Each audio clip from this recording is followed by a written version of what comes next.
Well, Ellie, in the race for Illinois' 13th Congressional District, it was Republican Rodney Davis, the incumbent, challenged by Democrat Betsy Londrigan. But Davis was able to keep his seat. And this wasn't the first time that the two have faced off. Joining us now is Representative Davis, and thank you so much for being with us this morning. How you doing? Hey, I'm doing great. Thanks for having me on. I'm glad to hear that for a guy who only had a half hour of sleep so far. You're looking pretty good. Now, the last time you guys squared off, it was a much tighter race. What do you think made the difference this time around? You know, we had a much better ground game. You know, we were ready. We were more prepared. I got to give a lot of credit to my team. My campaign manager, Matt Butcher, put together a great field operation, and we went door to door. We made phone calls, over 1.2 million voter contacts, even during a pandemic. That's what makes the difference, and I believe that that's what gave us a lot larger margin than last time. I love how you come out using some sports analogies there. Ground game. I love it. So when it comes to the ground game with getting the people who did not vote for you, what do you say to them? You know, I say to them, I'm still going to be the same representative that I've been for the last 7.5 years. I'm ranked the 13th most bipartisan member of Congress out of 435. I go to DC, I tackle the issues that aren't always in the 24-hour news cycle. We make sure we address student loan issues, agriculture issues, transportation issues, all issues that are very important to my constituents and to constituents in the St. Louis metro area too.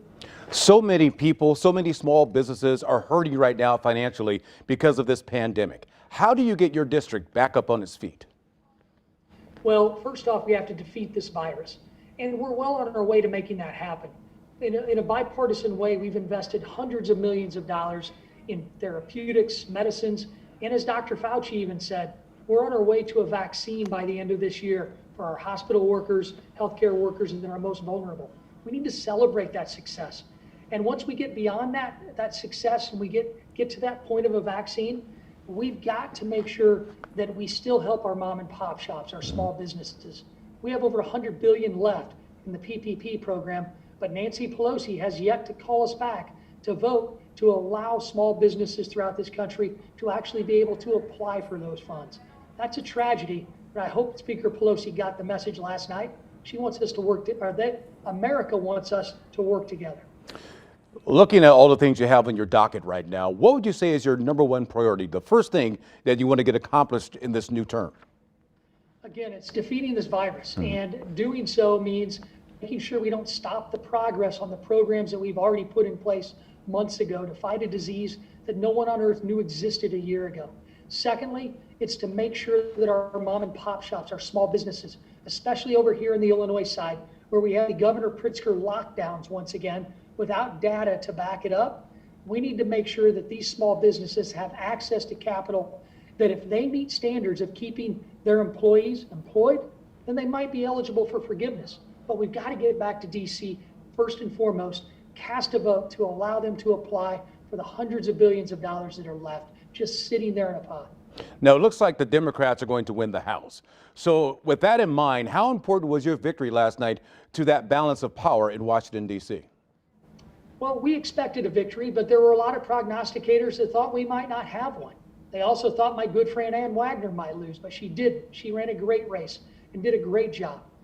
The story of the night is just a few hours before the polls closed and the election returns came in, Democrats were crowing about maybe adding 15 to 20 seats to their majority. Right now, it looks like we're going to add 10 seats to our Republican side. That is historic. And a lot of prognosticators were wrong. And frankly, Speaker Pelosi and DCCC Chair Lady Sherry Bustos, they shouldn't have been crowing about a big victory before the results came in. As you well know, America continues to wait for an official winner for the White House. When you speak to the people of your district, how would you like to address them about being patient and waiting for all of this to be counted out? I would tell them the exact same thing you just said. Be patient. Let's make sure that the votes are counted. We went through this as a country in 2000 with the George W. Bush, Al Gore race. We will make sure that the winner is declared.